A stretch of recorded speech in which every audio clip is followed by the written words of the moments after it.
salaamaaleykum mbokk internet Référence Actu dalal jàmm ci seen nouvelle émission leader tey nag ñu am kontaante di dalal ki nga xamante ne mooy Souleymane Jules Diop dañuy bàyyi rek mu nuyoog mbokk internet yi. waaw maa ngi leen di nuyu waa Référence Actu di leen fay di leen féliciter Mame Goor mi nga xam ni du rek sama xarit sama frère la mën naa ne di ko féliciter ci liggéey bu rafet bi ngeen di def waaw. nga nekk ambassadeur permanent au niveau de l'UNESCO est-ce que mën nga ñu wax tuuti liggéey boobu noonu lan moo ko undu. UNESCO mbootaayu réew àdduna bi yëpp la 195 états 400 organisations yu ci bokk dañu daje parce que bi nu jógee ci deuxième guerre bi defoon première guerre lu tollu téeméeri millions yi nit dee ci ay intellectuels wax ne guerre boo gisee mu am ci xelu nit ñi la soxeekoo ci xalaatu nit ñi ci jëfinu nit ñi ci yaru nit ñi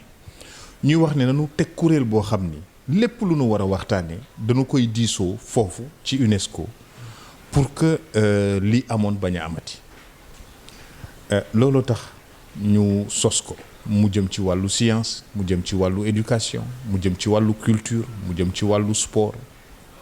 ba nga xam ni coopération àdduna bi yépp ci wàllu woowu ci UNESCO lay jaar moo tax mu am solo Sénégal nag am ci baat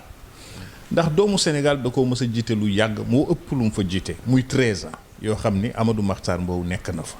boo demee UNESCO ba gis ni mu doj ni mu toll ak liggéey ba fa ne ak complexité bi mu am da nga naan doomi Sénégal nu mu mënee lii wallaay ak sunu réew mi tuuti mii donc noonu mu màggalee UNESCO noonu la ñu dal di góorgóorlu pour que màggaay boobu mu gën a yàgg ndax Sénégal sunu tur daf ñëw jiitu sunu tur dafa rëy ci àddina bi boo waxee Sénégal ñëppay taxaw amul lenn lu ñuy def UNESCO bu dee ñeenti réew sax dañ ci boole Sénégal bu dee ñeent la ñuy tànn ci àddina bi ñu ne nanu waxtaan bala lii di feeñ bala nanu waxtaan bala nuy génne publiquement waxtaan bi ñeneen di ci bokk ñun dañ ñu ciy boole loolu góorgóorlu nañ ba mu mën a ne te loolu lu am solo la pour sunu réew parce que sunu màggaayu réew la xam nga muy ci question yu ne nag yu gën a complexe ci àddina bi foofu lañ koy waxtaanee waaw wax dëgg yàlla Sénégal am ci baat Sénégal am ci respectabilité Sénégal am ci notoriété boo xam ni vraiment sunu ndam la te lu yàgg la nag te lu yàgg la du guléet waaw loolu nag la ñuy continuer président sant ma nee ma multilatéral fii mu toll boo xoolee àdduna bi ni mel dafa sooxe nationalisme yi nga xam ne moo indi woon deuxième guerre commencé nañu am na dëkk yoo xam ne bu nit demee bay ne sama bopp d'abord sama dëkk d'abord problème a ngi commencé am parce que mooy ne coopération multilatérale ñu ngi koy commencer remettre en question Union européenne gis nga ñu ngi wax Brexit donc nit ñi kuréel yu ñu bokkoon yépp ñi ngi koy remettre en cause loolu nag bu amee nit ñi dañoo war a tiit UNESCO nag moom la nit ñi teg ne fii mooy cadre bu nga xam ne yu mel noonu fii la ñu koy waxtaanee pour que mu bañ a am en tout cas ñu ngi lay encourager di la ñaanal sa mission boobu na nga eggal ko jàmm. ñu xuus ci actualité bi nga xamante ne mu ngi fii Sénégal bi si njëkk nag mooy tiis bi nga xamante ne dal nañu international Pape Bouba Diop bi nga xamante ni génn àdduna barki démb ñu denc ko fële ci Rufisque nga def benn sortie def benn anecdote bu yàgg diggante Pape Bouba Diop yow ak sa doom est-ce que mën nga ñu tënkaat loolu.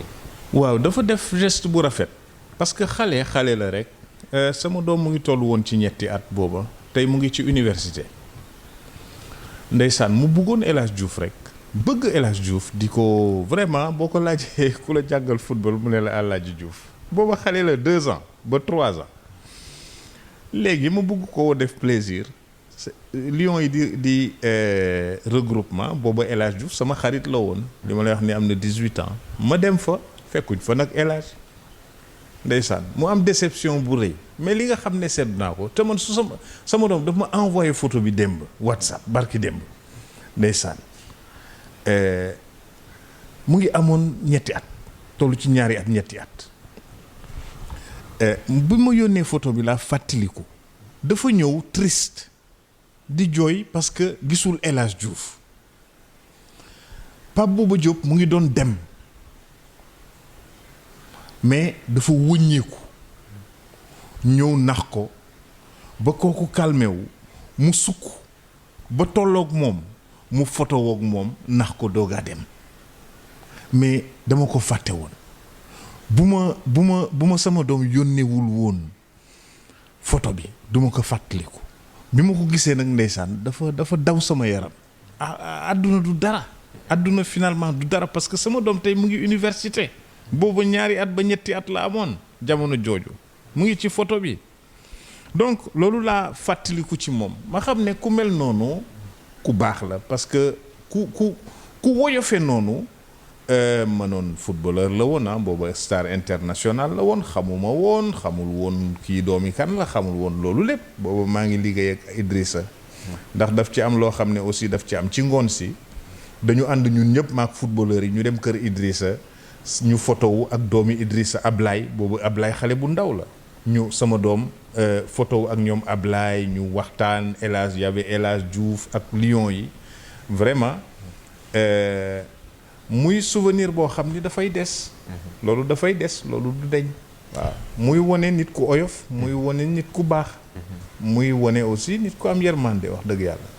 juñu nga ko léegi tudd nga ko Idrissa Seck ki nekkoon sa proche collaborateur nga nekkoon conseiller en communication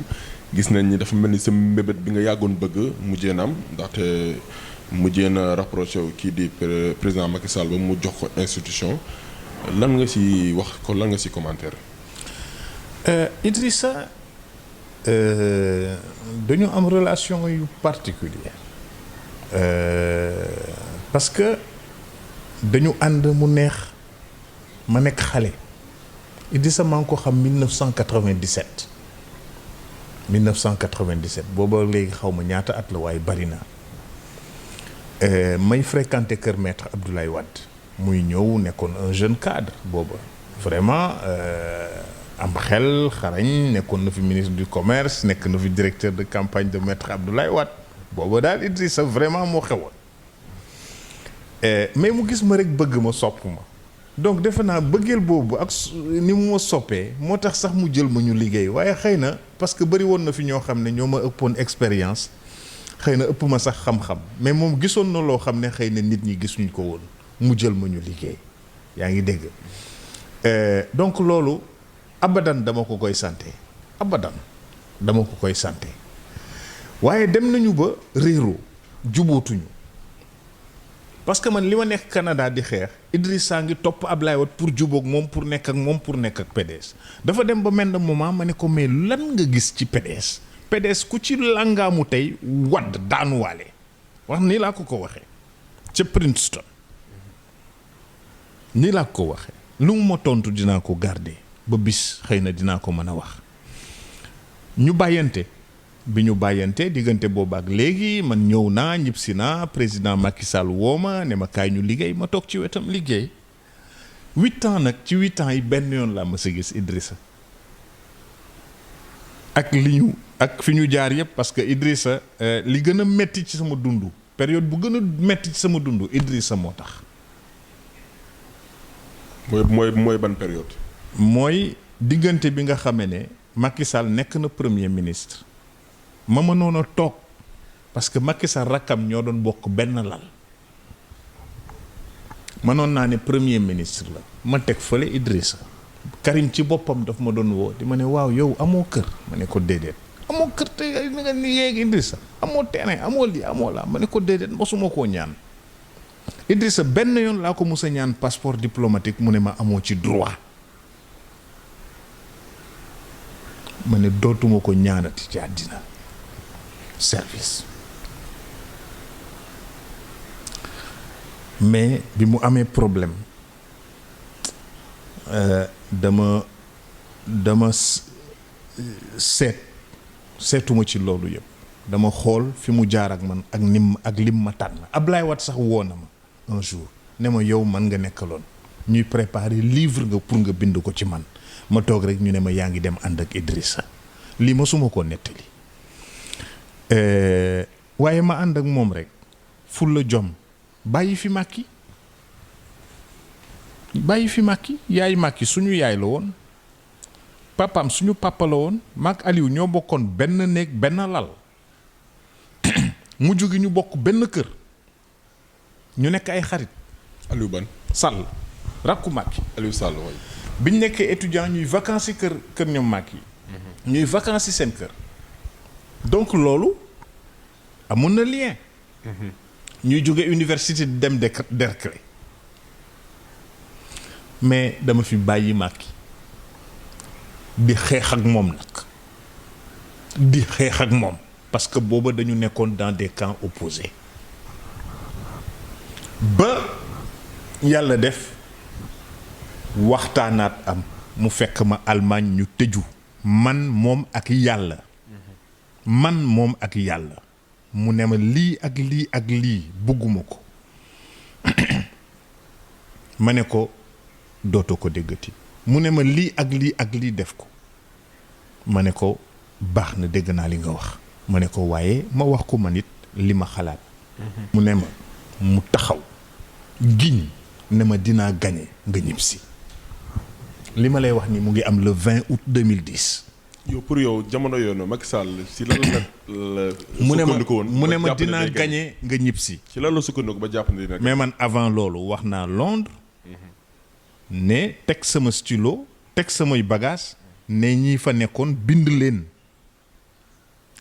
leen mars 2012 Macky Sall mooy nekk président am na fu ñu jaar nag parce que ànduñu woon.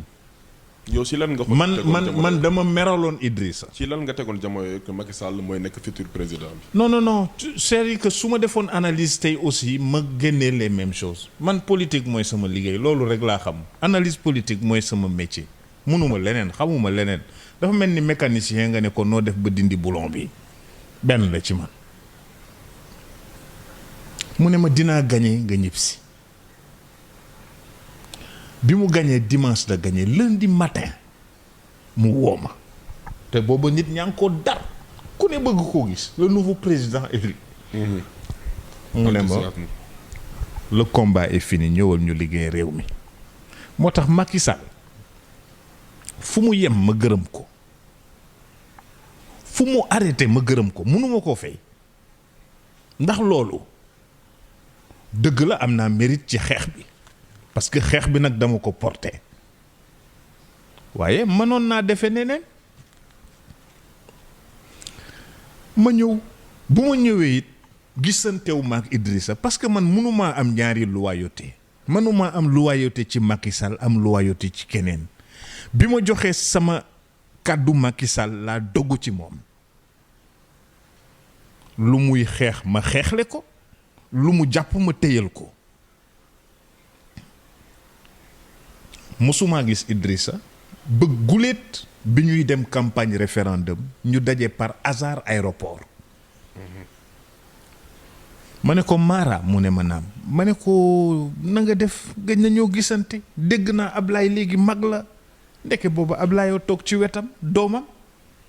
sax sikki mu ne ma Ablaye ne nii Souleymane ma nga Mara man de dafa am lu message bu ma amoon waaye dafa mel ne soxna si ma ko wax àggalewu la ko mu ne ma waaw xëy na lan la Souleymane ma ne ko ndax mën naa ko wax ci kanami Ablaye mu ne ma waaw waxal donc li may wax ni Ablaye seede na ko ma ne ko damaa waxoon diw ne mu ne ma waaw dangaa teel a génn ndax Macky Sall li ma gis mu sumb ko bu ko réaliser dina am beneen mandat te xaar bi day yàgg ci yow dama yaakaar ne dangaa teel a génn waroo teel a génn te am nga jariñ ci gouvernement bi am nga fi solo nga xaaroon ba Macky Sall pare nga préparer say jumtukaay laaj réew mi dafa naa moo gënoon ci yow mu ne ma Souleymane dinañu àggale waxtaan boobu waaye waxtaan masta àgg parce que gisaatuma ko déggaatuma ko bi ñu ma laajee daaw lu ma xalaat ci moom wax naa ci lu baax li ma xam ci moom ma yem ci lu baax lu ma xam ci moom bañ a dugg ci beneen détail. mais est-ce que tey jii nii ñii di wax ne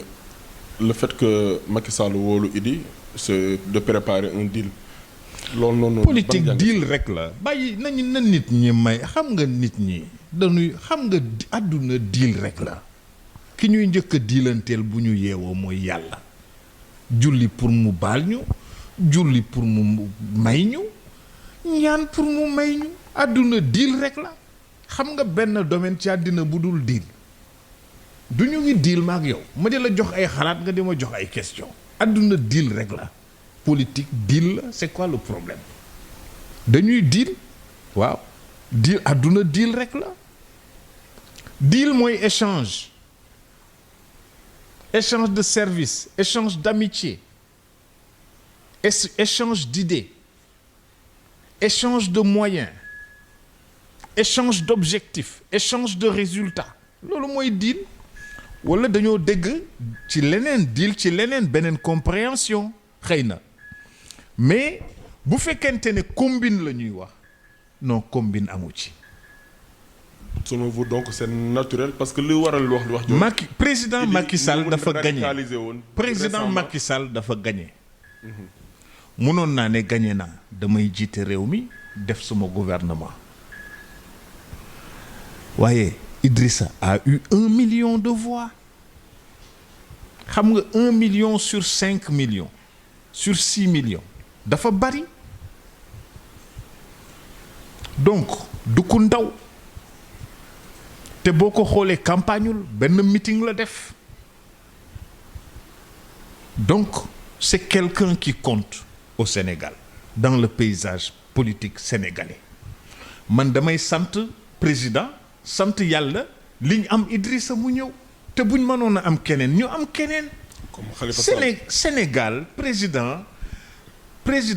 ku nekk ak moom da ngaa war a dajale rassembler. kon yaakaar nga ni Macky Sall pareegu si mën na am possibilité am Khalifa Sall. mais kon mu doon lu baax. donc est-ce que tey jii nii li mu doon njëkk wax naan il va réduire l'opposition jusqu'à sa simple expression nee na ko di ko réussir. xaw ma ndax noonu la ko waxee de xam nga booy politique da ngay bàkk da ngay bàkku bon mais président dafa soxla sax mu am tuuti opposition am na xale yoo xam ne ñu ngi jéem ñu ngi jàng. comme kan Ousmane Sonko ngay wax ñu ngi góorgóorlu am na ci xale yi Ousmane mi ngi góorgóorlu mi ngi jéem léeg-léeg mu juum léeg-léeg mu def erreur léeg-léeg erreur yu mag a mag léeg-léeg sax dama koy dégg mu wax damay tiit diw dañ koo war a fusiller. est-ce que loolu lu mën a def gis naa diw de gisuma diw mosuma ko gis waaw gisoon naa ko waaye nii loolu yëpp ay erreur politique la. corniche bi dañ ko war a raser kër yi dañ leen a war a raser ay erreur la rek parce que boo bëggee ñu raser ko itamit justice moo ko war a décider yow mënoo yeewu rek ne damay raser fii bu ngeen ma fanee ma raser fii CFA bi noonu peuple sénégalais am na yoo xam ne moo ko war a décider à travers ses représentants nit mënut a def rek wax di wax la rek mais politique mooy loo xam ne kenn du ko jàngee ko ci àddina nga koy jàngee waaw ci expérience nga koy jàngee mais on a une opposition et c'est bien que ñu am opposition sama rakku Casamance la et ñu ngi góorgóorlu ñu ngi jéem. ñi wax politique moo jafe. ñu génn foofu wax ci beneen actualité bi nga xamante ne récemment semaine bi xaw na bouleversé suñu quotidien yi mooy l'affaire Kara bu ñu ko mujjee tuddee noonu ndax centre de gendarmerie dafa découvert ay centre de redressement yi nga xamante ne anam bi ñu fay denc nit ñi di leen fa téye anam yu inhumaine bu ñu ko jugé par rapport ak la gendarmerie tey ji aussi ñu xam la nga nekkoon koo xamante ne da nga doon porter la voix ci ay sujets actualité yu mel noonu tey ji lan moo si sa analyse. waaw mais nag dama maa toog te man du may wér man du may dindi tuub taxee na loolu baax sëñ Modou Kara mës naa dajale mbooloo ñëpp mu ne leen Souleymane Jules kenn na xajul suñu diggante bu ci kenn dugg li ma koy xam ndaw la mu wax nu ma xam mu wax ku ñu boole parce que ku ñu boole fu ëpp ci mooy Baye Cheikh Mbacké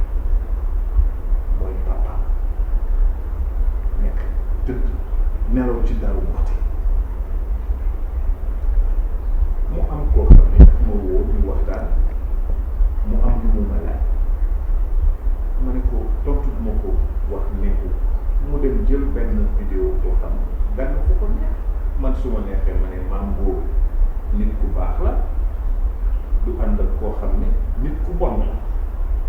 nga dem jël mango dindi nit ku baax la dindi ko ànd ak koo xam ne nga bàyyi ci mango nit ku bon loolu ordinateur yi yépp mën na nga wax loolu lu ma wax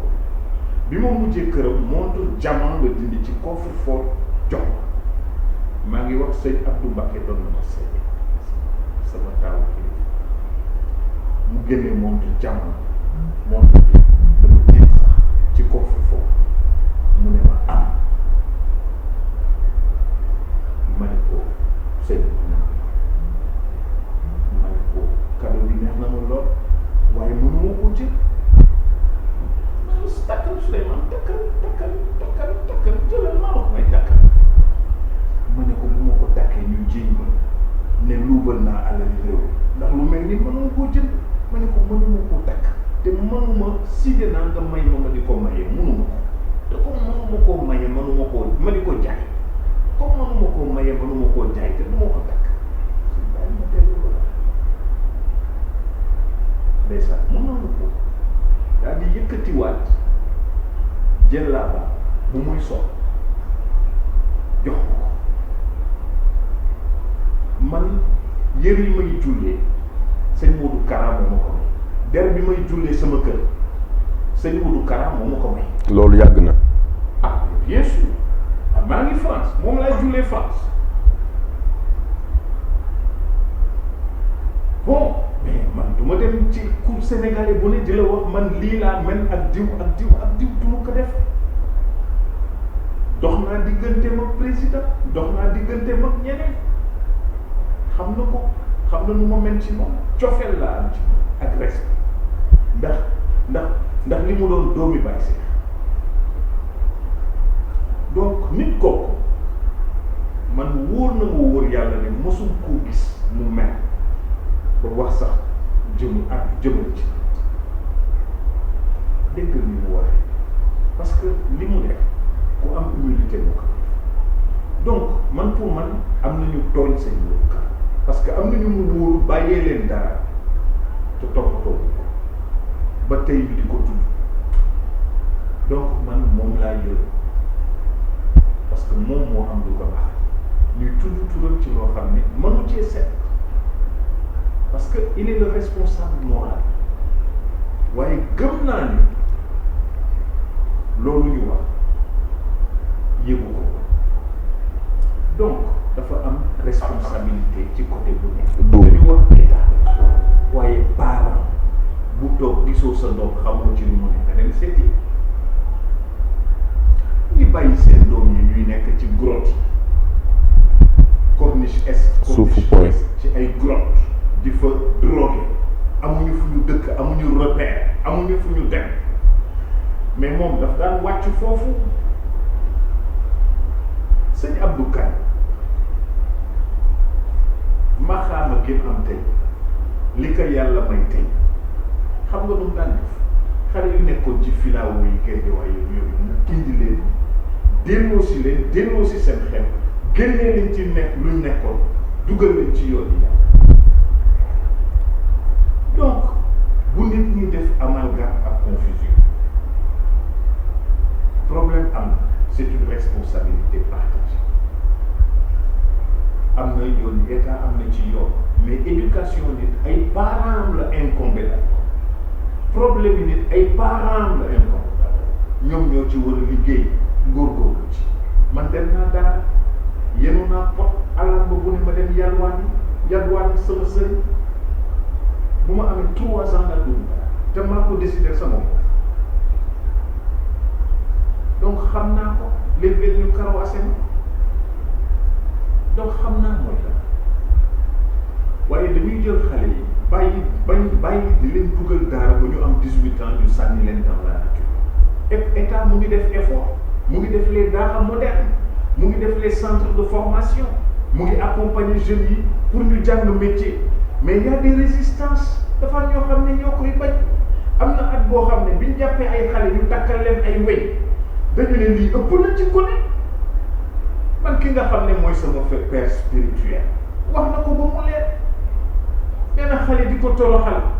wala di ko tumurankeloo ëpp na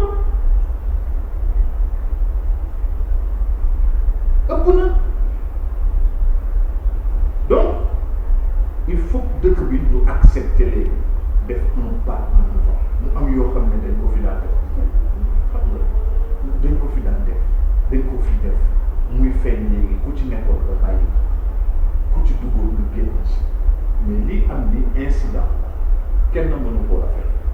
mais Serigne Modou Kara il a joué un rôle social. Sénégal on a 44% de jeunes yu amul 18 ans dafa c'est beaucoup. La population de jeunes dañu leen bàyyi ba 18 ans un jeune sur deux un enfant sur deux il décroche avant le CM2 300 000 350 000 divisé par deux ñëpp Ndakaaru la ñuy ñëw chaque année mu am 150 000 personnes yuy ñëw Dakar ay jeunes la ñu bu ñu ñëwee Dakar du ñu am liggéey lu ñuy def dañuy jéem a dëbbal ñii am ñi ci baax jéem a raxas oto ñii jéem a jaay gerte mais lu ci ëpp amuñu métier amuñu njàng amuñu expérience xamuñu fi kenn li c'est un problème mais c'est un problème sociétal. dafa mel ni loolu aussi leneen rajouté na si muy le phénomène de l'immigration clandestine bi. mais même phénomène bi la. mais tey ban suñuy doom xam nga léeg-léeg ma gis sax man parce que réew mi léegi dafa doy waar. est-ce que jeunesse yi amuñu ci doomi jàmbur. amuñu désespoir doomam. est-ce que jeunesse yi amuñu désespoir ci politique yi nga xamante ne ñoom créewul condition pour ñu faciliter accès à l'emploi. mais accès à l'emploi ñu ngi jéem xanaa xamoo ne l'emploi sur le dernier trimestre l'emploi a progressé de 3,4%. ñun Sénégal da ngay xool sous-région xam nga budget Guinée-Bissau ñaata la est-ce que xam nga ko. non. budget Guinée-Bissau 271 milliards la xam nga budget Togo lan la budget Togo 1400 milliards ñun ñooy la deuxième économie de la sous-région ki jiitu de la sous-région ki jiitu la quatrième économie de l'espace CEDEAO derrière Nigeria derrière Côte d'Ivoire derrière Ghana. ñi jiitu dafa am ñi jiitu dañu am pétrole bu ñuy exploiter déjà il pleut 9 mois sur 12 ñun amaguñu dara pétrole bi ñuy wax coow rek wax ju bari amaguñu dara gerte la ñu am waaye produit intérieur brut bu ivoirien moo produit intérieur brut bu sénégalais par habitant daanaka ñoo toll ki $3,400 que $3,800. est-ce que suñu économie yóbbu xaalis xam nga lu ko indi. jàmm ji fi ne ñaan yi ñu am ak xarañu nit ñi seen xel njàng bi ñu njàng pexe bëri xam-xam ak nangu diisoo ñu ci des ñëpp ñi ma la wax koo ci dem mas naa am coup d'état mas naa am guerre civile donc ñun nanu sant yàlla 2018 la ñu am le niveau le plus élevé ci PIB par habitant 90 la am le niveau le plus bas bon lu ñu réalisé diggante 2014 ak 2018 masta am ci Sénégal ci wàllu liggéey ci wàllu emploi ci wàllu croissance ci wàllu wune. léegi yow looy justifier jeunes yi di jël gaal yi woon ci émergence. donc nooy justifier jeunes yi di jël gaal. parce que 2022 ñu ngi prévoir un taux de croissance de 12%. 2022 léegi yóbbu nañ ko 2023. donc lan mooy cause bi jeunes yi di génn di dem la plupart. gis nga dafa am loo xam ni wàllu formation la wàllu éducation suñu jeunes yi barki démb dama woo sama jeune parti samay jeunes ma ni leen génne leen ma benn CV secrétaire de direction boo xam ni li ma gën a mooy mu am expérience en anglais dañu bëri de ñoom dañu bëri ay centaines mënuñ koo génne dañu war a former suñu jeunes loolu la président def ci ISEP loolu la bëgg a def ci CEGEP Institut supérieur d'enseignement professionnel loolu la ñu bëgg a def aussi pour dimbali jeunes yi à travers l'ANPEJ à travers le FONGIP à travers l'ADER mais chaque année mu am 270 000 ba 280 000 jeunes yu ñëw sur le marché de l'emploi jànguñu école ñii CM2 la ñu bàyyee ñii yegguñu BFM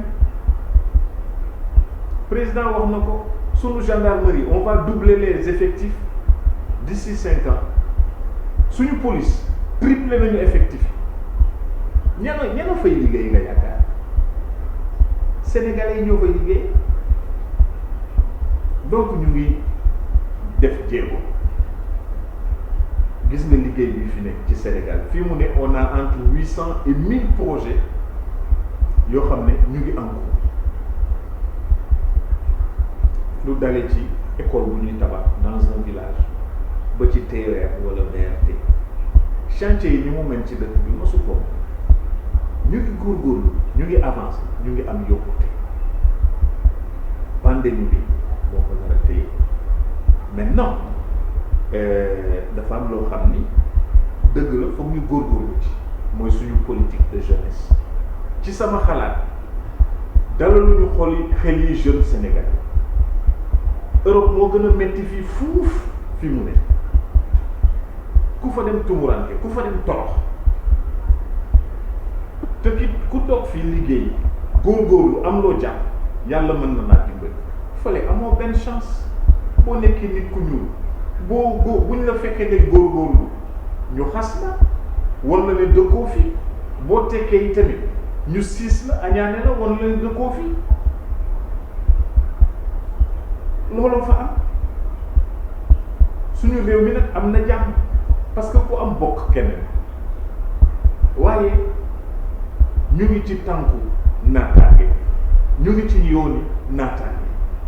li ci des matut sax juróomi at Sénégal bii woon ak Sénégal bii ñu jëm fii juróomi at du niroo ci dara échangeur yaa ngi ñëw BRT baa ngi ñëw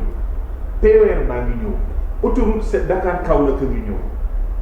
loolu buñ ko defee dafay suqali koom-koomu réew mi dafay gën a taxawal da gën a doxal réew mi mais loolu il faut ñu wax ko jeunes yi waxuñu leen ko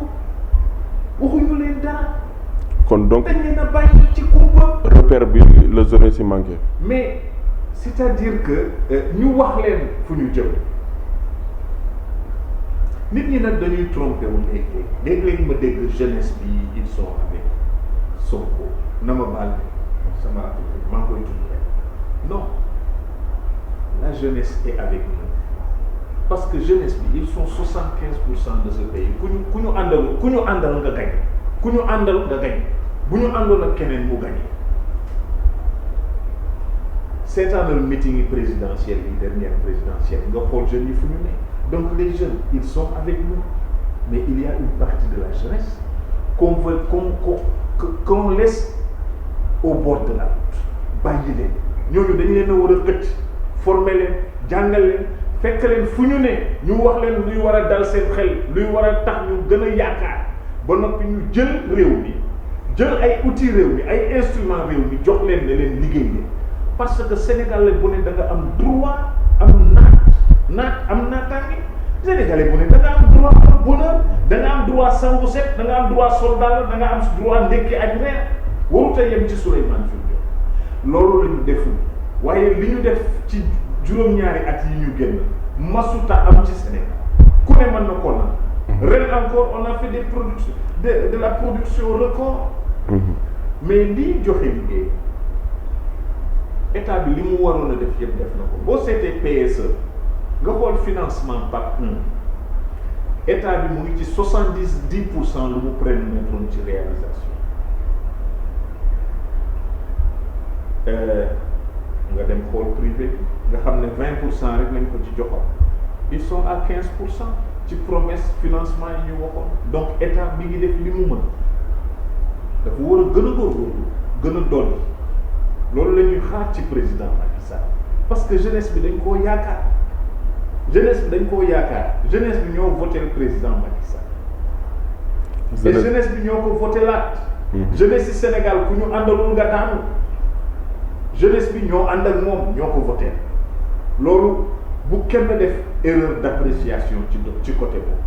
jeunesse bi ils sont avec nous mais moo tax ñu mérité suñu attention. ñëw si actualité santé tey gis nañ ni jàppoon nañu egg nañ pic bi ba Covid wàññeeku na gisaan nañ récemment cas contact communautaire yi ñu ngi yokk par jour ñu ngi ragal deuxième vague est-ce que tey jii nii duñu dem vers un reconfinement. xam nga yàlla bëggul beew yàlla bëggul ku beew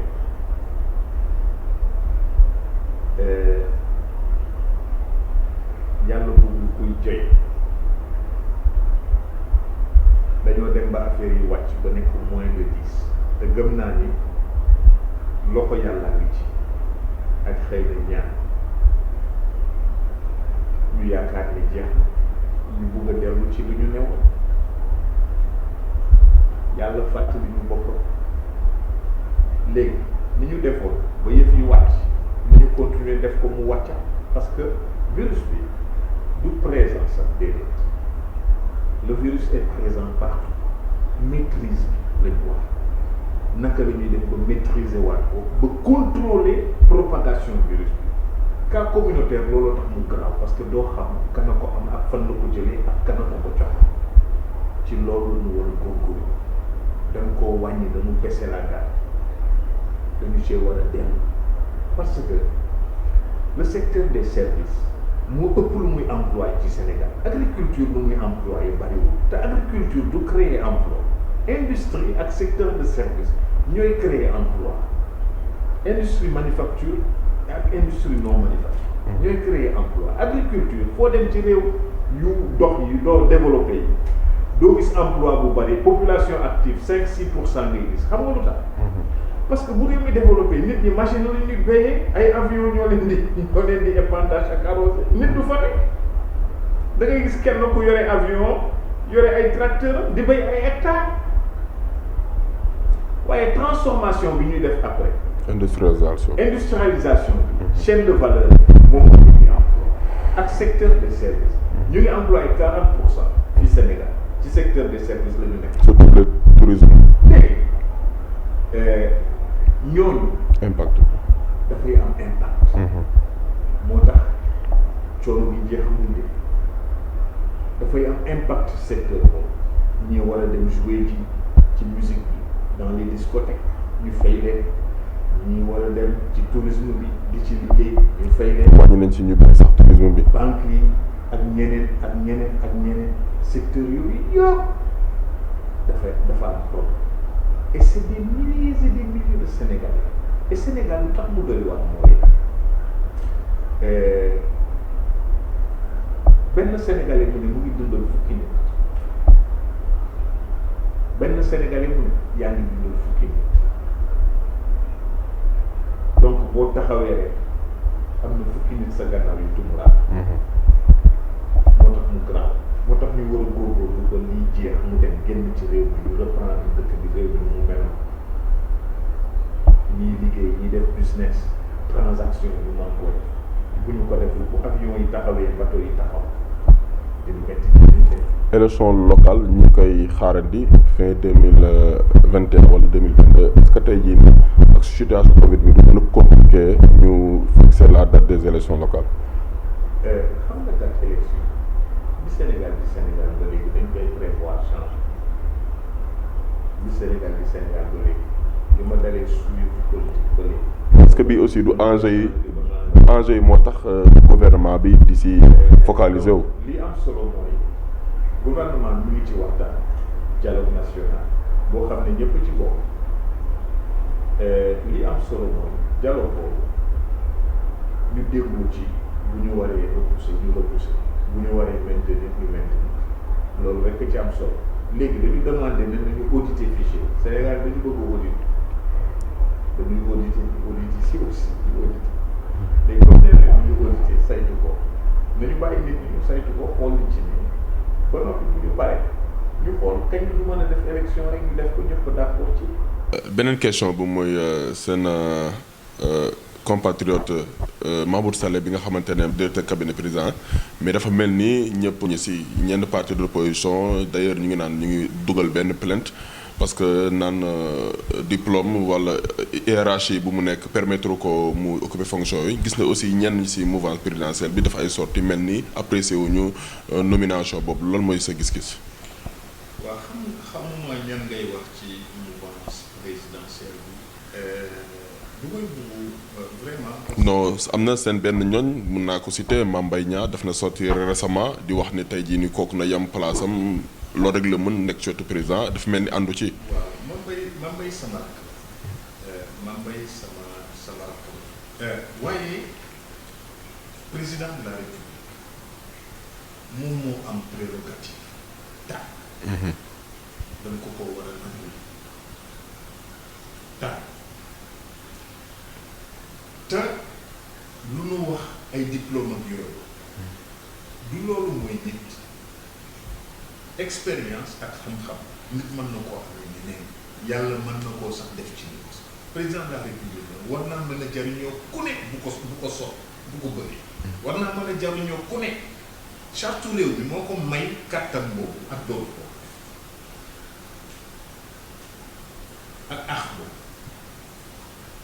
léegi dafa am disposition yoo xam ne dama ko fee tegoon dëgg la am na solo parce que pour encadrer xam kanay ñëw kanay ne foofu ak yow bu fekkente ne loolu méngoowut ak doxinu réew mi tey doxalinu réew mi parce que ñun bokk nañ ci réew yu nga xam ne rarement ñuy évoquer question yooyu feneen foo dem ci àddina bi dañuy seet ndax mën nga wala mënoo compétence loolu la à égal dégg gis nañu ko jëlee koo xam ne pétrole la xam mu jël ko jox ko diplomatie gis nañu ko ci Amérique donc du loolu moo am solo ma wax ko mu neex président de la République mën naa ko bu fekkente ni dafa am texte yoo xam ne dañ ko teg te muy texte yu am solo ñi ko tegoon am na esprit bu taxoon ñu teg ko bon war nañoo seet ñu ñuy évoluer ci texte boobu leneen nag il faut ñu wax ko mooy que ni ñii def recours am nañu droit def recours bu fekkente ni seen recours dëgg la jaar na yoon président dina leen dégg du def lu dul dégg leen dégg loolu moom na ci xali sénégalais yi yëpp daal waaye nag président war nañoo fexe ba ku mu soxla mu mën laa jël tàbbala tegal parce que loolu la ko charte réew mi may te amul lenn lu gën a kawe charte réew amul lenn lu ko gën a kawe le président de la République nomme aux emplois civils et militaires loolu dafa leer loolu laa bëggoon a wax léegi président de la République lu doy wax lu fort yàlla dafa jël nguur teg ko ci loxo comme ni mu ko waxee ci tabarakallah ñu tudd bopp noonu la def ci président tabarakallah bi yàgg yi mu huwa ala kulli shay'in qadir da nga war di def ni président di def mooy nga nekk al aziz al xafir nga am yërmande tëddee njaaxaane boole nitu président def leen ñu nekk benn ndax loolu mooy sa ci surtout boo nekkee mag bu nit di exprimer une souffrance muy naqaram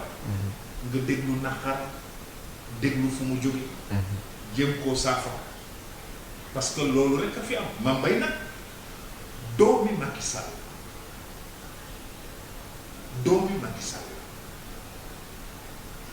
dafa bëgg Macky Sall ci xolam daf ko bëgg ba dof ci xëy na loolu tax moo tax frustration léeg-léeg dina jur lu mel noonu mais kenn gënu ko mérite kenn ku ko mérite léegi ñun dañu dem xeex bi ñu demee xeex yàlla xam na lu ñu nekk ñun maam Ngor fekkee na ko maam Ngor ci ñun la ànd xaw na ñoo rey Grand Yoff xaw nañ ñoo rey bu dul woon yàlla dañuy rey ak ay jaas yi ak ay fetal keroog man la woon Mame Mbaye Youssou Ndour ak Mame Ngor mi léegi boo dajee loolu moom mu tànnoon Macky Sall wax dëgg yàlla ànd ak Macky Sall mu liggéey ba ñëw ba après mu gis ñi nga xam ne dañoo demoon tànni keneen ñu jël leen xëy na moom mën na koo bañ a comprendre mais loo gis rek waxtaan dafa war a xam ne fi mu ne fi ka président teg dajale mooy liggéey boole nit ñi ñu nekk benn mooy liggéey leneen lu mu def rek dina jàkkaarloo te loolu baaxul waaye nag dañu ko bàyyi comme ni mu ko waxee mu wane li mu ak li mu xam man loolu laa ciy wax waaye Mame Mbaye doomi président la doomam la dëgg doomam la xam naa fu mu toll ci moom léegi ndax loolu mooy laaj bi président fu mu tànn nañu ko jox conseil yu baax conseil yu baax yi mooy mu jël ñëpp def leen ñu nekk benn ci moom mu dajale jabooti président la parce que président loolu ko sant Mame Mbaye ci jabooti président la ku ci am solo la sax ci jabooti président la ñu ngi lay remercier waaye la nga tàggatoo ak mbokk internet yi. waaw maa ngi leen di sant bu baax kon ni ma ko waxee surtout li ma am possibilité exprimer wu ci wolof sant Sénégal yi dafa am loo xam ne moom rek am solo mooy boole Sénégal mu nekk benn dama wax tey ne réew mi balu ak mbaale moo fi war a am jéggalu ak jéggale ndax ñun ñëppay tooñ dañuy tooñ ñu diñu tooñ réew may tëddee noonu kon nag ñu ñuy jéggalante di balante loolu